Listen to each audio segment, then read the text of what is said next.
இப்ப எனக்குலாம் தோணுச்சு ஏன் வந்து துபாய் வந்து ஹாட்டா இருக்கு அப்படிங்கிற மாதிரி. அது நாசி அங்க இருக்கறதுனால. இப்போ துபாய் வந்து ஃப்ளட் வந்திருக்கு அப்படின்னா அங்க ஹாட் இல்ல. இங்க சென்னையில ஹாட் இருக்கிறதுனால. ஆஹா போட்டாண்டா நங்கூரத்தை. என்னோட லைஃப் வந்து ஒரு புக்கா இருந்ததுல அதுல வந்து நாசி தான் வந்து ஃபேவரட் சாப்டரா இருப்பாங்க. நான் என்ன சொல்றது? சீரியஸ்லி ஏதாவது சொல்லுங்க. அசிங்க அசிங்கமா தரேன். உன் மூஞ்சிக்கு லவ் லெட்டர் கேக்குதா? கியூட்டா ஒரு கிட் பண்ண மாதிரி இருக்குல்ல.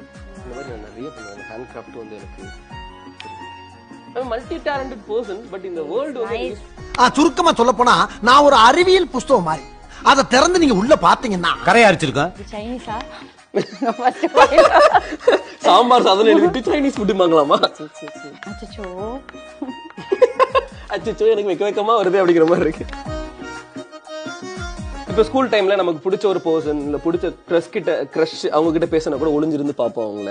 பிடிக்கிறவங்க தாங்க லவர். கரெக்ட். கிரஷ்ன்றது கிடையாது. 90s கிட்ஸ பத்தி சொல்றேன். ஆமா கரெக்ட். நானும் 90s கிட்ஸ். பிடிச்சா அவங்க தான் லவர். லவர். இப்போ வந்து கிரஷ் வேறயா இருக்காங்க. கிரஷ் பாய் பெஸ்ட் வேறயா இருக்காங்க. மாதிரி. I'm a big foodie. ஆமாவா? எனக்கு நான் சவுத் நான் இந்தியா மோஸ்ட்லி சென்னைக்கு வந்தேன்னா நம்ப மாட்டீங்க. I'll go and அந்த கிரீன் லீஃப்ல வந்து ஃபுல் நம்ம சப்மிட் பண்ண வேண்டிய டைம் நீங்களே பார்த்து கமெண்ட்ல ஓட்டு போட்டு